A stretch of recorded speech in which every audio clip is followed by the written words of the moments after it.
Hey everyone, I'm Carmelia Ray. We just wrapped up the iDate 2015 Matchmaker and Date Coaching Conference. And here with me are my friends and attendees and speakers who are going to summarize for you what took place. And I'll start with Genevieve. If everyone can just kind of tell the audience who we are. Okay, hi, I'm Genevieve Zawada and I'm CEO of Elect Club.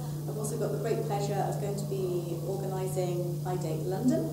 So it's a huge honour and thrill for me to be here and to have heard everything that's gone on in the last few days. It's been fascinating, made amazing contacts, and it's been not only a wonderful refresher, as I was expecting it to be, but also learning about where things need to be and about collaboration and, you know, the whole essence of what matchmaking should be about. So it's been a great 3 days.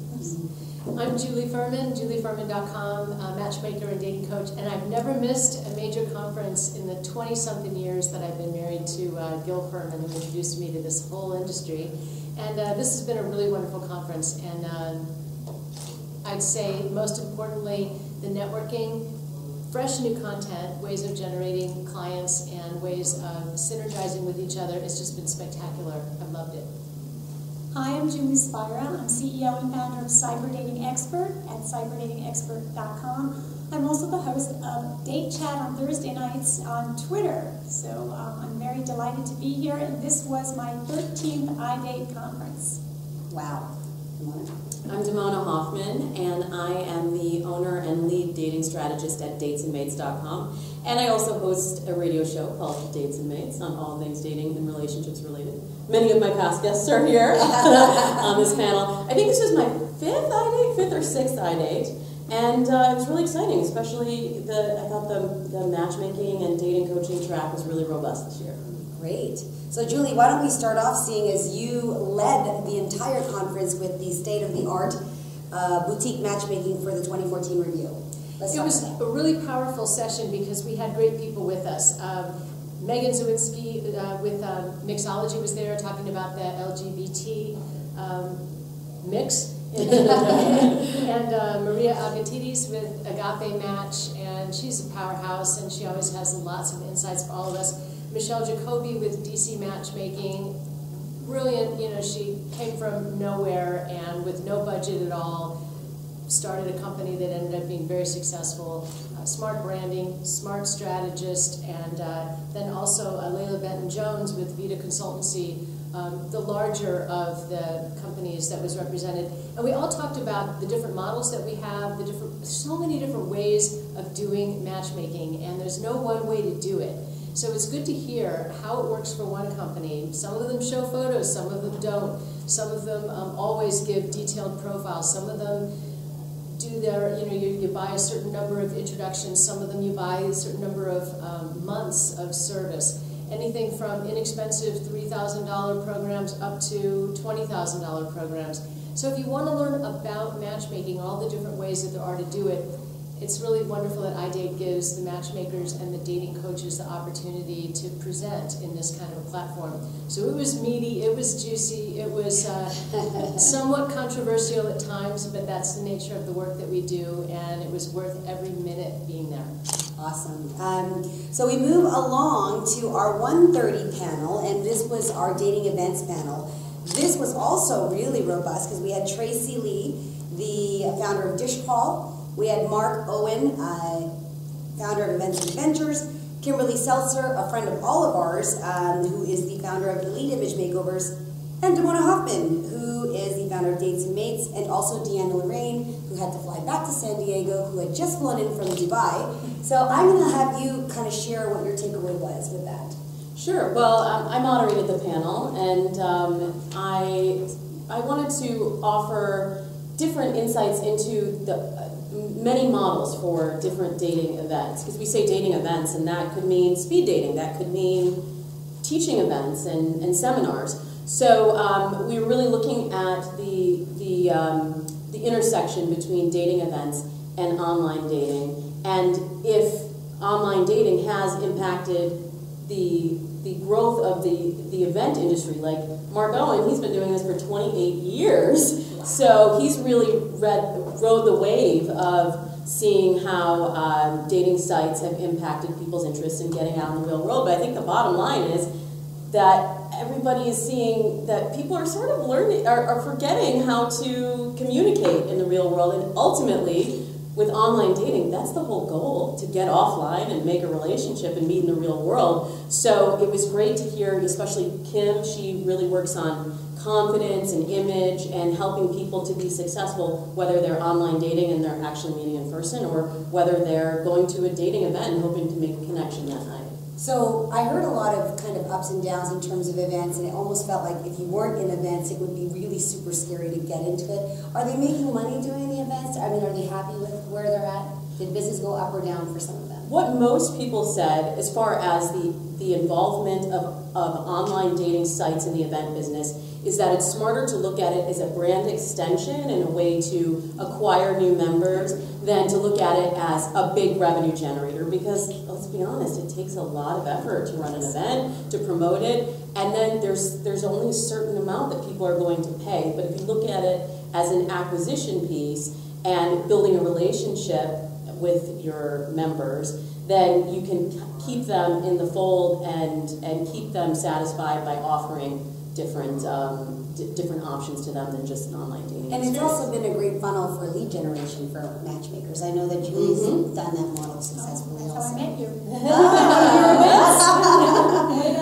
If you need inventory in a quick way, produce some events and you'll instantly get lots and lots of files full of people. So Julie, can you go through, were you at the Matchmaking CEO panel? Yes, very interesting panel. Oh, this Julie. No, Sorry.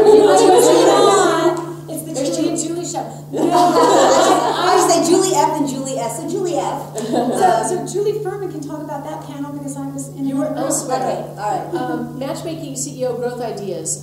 Duran Kim ran it, and who was in it was Natasha Noel, who's with the Absolute Bachelor, and that was really interesting. She's a hottie, total beauty, and definitely a different approach. Christina Lynn with a brand new concept called Final Match, which is kind of giving people the opportunity, consumers the opportunity to put themselves where matchmakers can find them for $200 or $400, kind of an interesting way to bridge that gap between online dating and high-end matchmaking.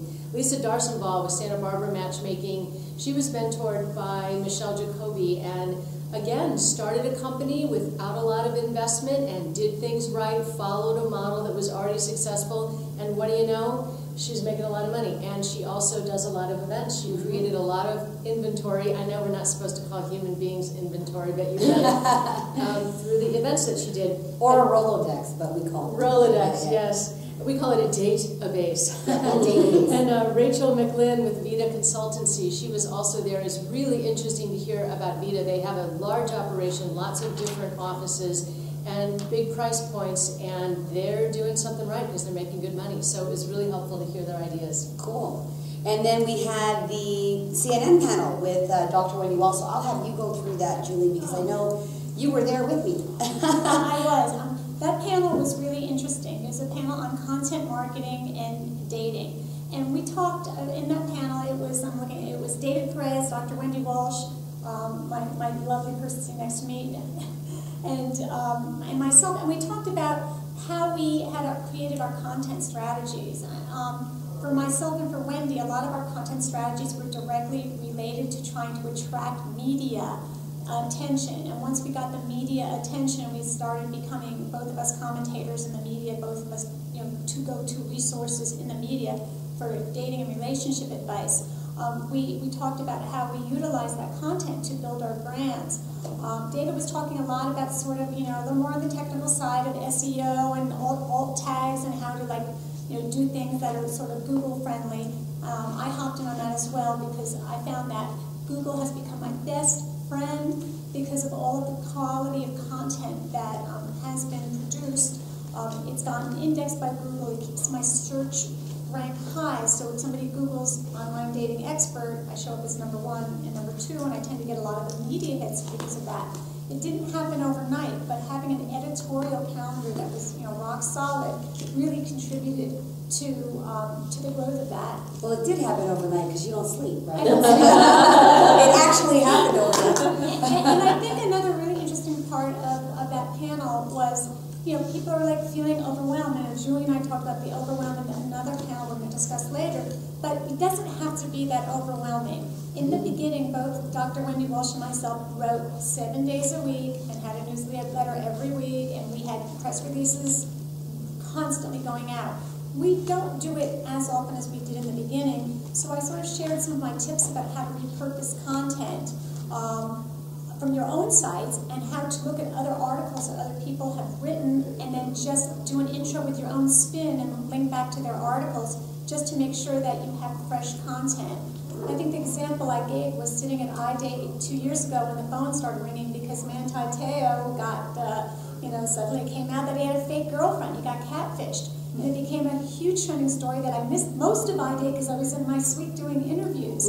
But the fact is if there is a news story that is in our space, what we do is we need to latch onto that. Whether it's George Clooney getting married, whether it's Sinead O'Connor joining Plenty of Fish, or whether it's the catfish story with Manti Te'o.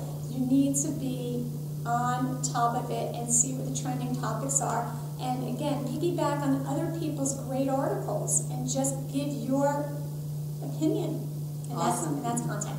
And you were also at the advanced group coaching with the IDCA that was moderated by Arthur Malov and Hunt Etheridge. Can you speak to that? Big takeaways from that?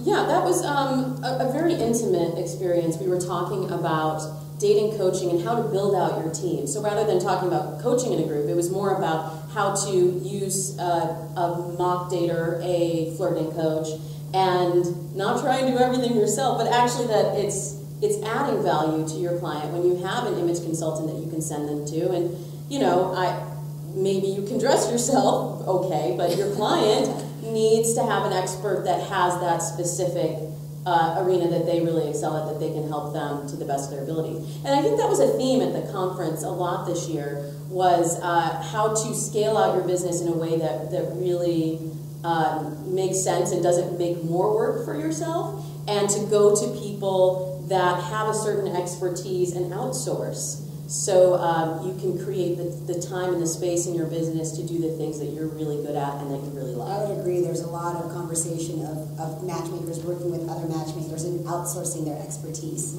Then we had, at 4 o'clock, we had eHarmony, which was really exciting. eHarmony talking about their launch of EH+, matchmaking and online dating, with Grant Langston, Vice President, who was here with us for the entire 2 days, really taking in matchmaking. I loved the fact that he had said in one of his slides, and maybe, were you ladies there? Yes. Where he said, matching people is hard, making them happy, servicing them is harder, or something to that effect. And I was like going, yes! Finally, an online dating site can really truly appreciate the challenge of what you as matchmakers go through, and even as dating coaches, because people want what they want, and they want it now, and they don't want no for an answer, and they're somewhat unreasonable. One thing I thought was so amazing about what Grant said, and I will never forget it, is it had to do with what people think they want And what they need, right. and what's really going to make them happy. And the things that they put on their "I must have this" is not what it's going to take to make a happy relationship. So we have to help as dating coaches and matchmakers. We have to help people wake up. So thank you, eHarmony. Thank you, Grant, for being part of our session and for giving us your valuable insight. Moving along, we have the Thursday session, 9 a.m. Were you there, Genevieve? Oh, fantastic. Why don't you talk about that?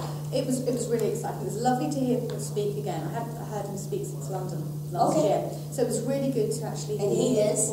Oh, well, Harry Brunson, our award-winning coach and matchmaker. Yeah, that's so it was fantastic. And I thought what was really refreshing is the way that he told us the 10 things that, were his failures. Mm-hmm. It really opens up someone's vulnerability when you talk about failings, doesn't it? Mm-hmm. And to me, you can really warm to someone when they talk about failings. And what was really interesting is it really sparked and ignited a lot of conversation in that session. Absolutely. Talking about different subjects. And that was good because it brought to the session a totally different dynamic that I don't think we've seen in any other session, because we were talking about vulnerabilities and weakness. Absolutely. Which is something not everyone is very comfortable. Well, sure. I mean, here's somebody who can boast he's made $1 million in revenue, but also is sharing some of his big weaknesses. Absolutely. You know, most people don't want to talk about what they did wrong. They want to talk about everything they did right. But this was a real eye-opener, and you just had to be there. What a great speaker. Yeah, He is the best amazing. speaker of anybody. It's really good. Super engaging. So 10:30, we move on to Sharia Jackson and myself. We talked about viral dating content. You had a lot of takeaways from that, Julie. I love that panel. I love that panel. And I say it was really one of my favorite panels, but I may say that about a few others. It was really one of my favorite panels because I love content marketing, and she really had this amazing slideshow presentation where she was showing, there were different ways that you can sort of, create your content based upon what's happening in popular culture, and it's whether it's following Twitter hashtags for dating and relationship or celebrities. Whether the celebrity example, of course, is George Clooney's new trophy wife, and is this the new trophy wife? And it's somebody that's just an art piece. It's somebody that is smart and sexy, and we all know that the most sexiest thing out there that a guy wants in a woman is confidence. So she really represented that, and she gave great examples on how to create content based upon what's happening out there in the world. And so I just thought it was just so yeah, well and I think too she talked about timeliness and as well things that are controversial. One of the stories that she had written that got picked up was about egg freezing, and then that egg freezing story ended up being picked up by CNN, and then it went on to the Today Show because it was such a hot topic, and she personalized it. The other thing that I really took away from her was the Upworthy, I think is what she said, and some of the news feeds that she subscribes to make sure that you're spinning it, as you said, to be relevant to our space. So that was awesome. And also using your own personal story. That's when you're pitching an editor like her, she doesn't want just the facts, she wants to know what's your take on it. Absolutely. So 11 o'clock we had Connecting Singles to Offline Matchmakers. That was with Steve Dakota Happis. Both Julie Ferman and I had worked with him in a former company. So what's the one or two takeaways you would take from that? I would say what's interesting about what Dakota's doing is he's helping create leads for matchmakers, and he's doing it based on what we need. So he's building his solution based on the matchmakers that he's working with right now, helping him learn what do we need from him. So it's brand new territory for us to actually be able to find people out there in the world who want to hear from matchmakers. And so he's monetizing that, and he's in the midst of developing it. It's very exciting. Yeah, and I think what I really liked, I was most interested in, is that it was real time. And so when somebody gave a phone number, as we know, the lead is only valuable if we as matchmakers and date coaches can actually contact that person. Right. So that person gives a number, they're texted, and then they have to verify that it's actually them. So I can't think of a fairly solid lead than somebody that you can directly contact. So that was really cool. Then we had Pat, who was streaming from Skype in Toronto, and he talked about creating high converting landing pages for your dating product or service. A slightly more technical talk. I don't know if Genevieve was there or not. Okay, were you there, Julie? No, I wasn't. Julie Ferman was, I know that. I was there, and it's hard to build those landing pages, and if we're doing it ourselves, we don't know what needs to go into it. So for that kind of information to be available, and the link that he'd given everybody to be so able that to we do can that. go back, and because it's a lot of information, but it's available through the website at iDate, so we can really go and study it. So if you missed it, it's not too late to get the content. Absolutely. Yeah. I think the bottom line I went to that talk, the bottom line was make sure that you're hitting on the pain points of the person that is coming to your landing page. They cry, they buy. Is that it, Damona? They cry, they buy. I think that you're offering them, you understand their problem, you're offering them a solution, and then also that you're offering a guarantee that if they don't like your solution, you will give them their money back. Yeah, no, and I think also the takeaway, there is a strategy for a successful landing page. Like there's a strategy for content, there's a strategy for successful business. It was really great to see that blueprint and how it works. Because it's super technical. If you're not doing it the right way, then you might as well not be doing it. Right, but one thing he said that really stuck with me was showing them that you're a real person too. So a lot of times I go to landing pages and I'm like, is this a robot that wrote this? And maybe it's hitting my pain point or whatever, But if I don't know that I'm really connecting with someone, I'd be less likely to buy that product. So putting yourself into your landing page, I think, is an important. The personalization, like you said, a testimonial. Yeah. It just says, "Oh, Carmelia Ray was so great, and she changed my life." Sue, and then who's Sue, from where and whatnot. Usually, Why did I you'll miss that panel? Yeah, really? Because it would say Julie Spira, cyber dating expert, with her photo. That's a real testimonial. So thank you, Pat, for doing that all the way in Toronto. And lastly, I really enjoyed the last session, which was our ending session. It was star-studded. This was the Essence panel, moderated by Sharia Jackson. She's just amazing.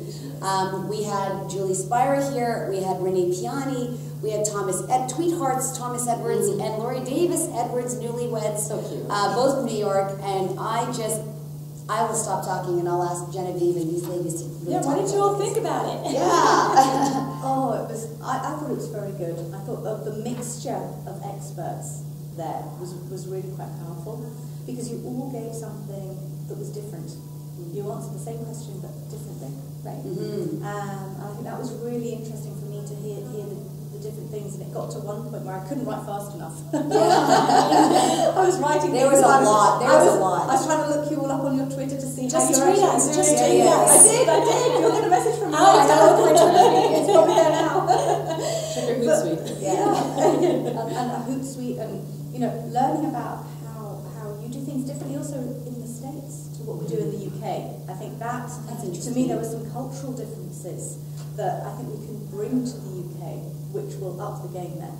Great. Which is Fabulous. I really liked it when Thomas acknowledged also that he's not the best writer, because I think a lot of times we hear, well, you just got to put out content, and we think that means written content. But he actually carved a niche for himself doing video content and public media. And finding your own medium. Maybe it's Twitter, and that's where they're very active.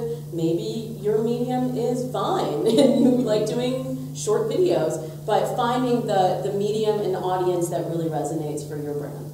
Yeah, I think the other thing that I really got from that session was the fact that you hooked on topics that were relevant to the whole industry. Not particularly singles, but the whole relationships industry. And I think sometimes we miss that.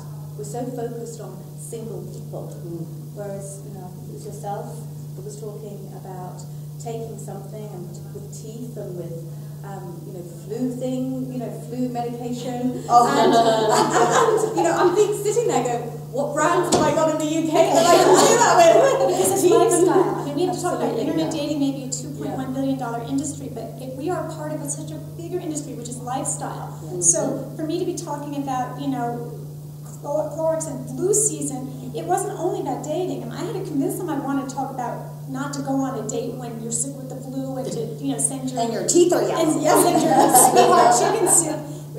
But it wasn't. But it was an extension of what we're doing, because it is lifestyle, and I think that's what we have to understand, that we are a part of a much bigger brand, and that's why it's so important to really align ourselves with brands.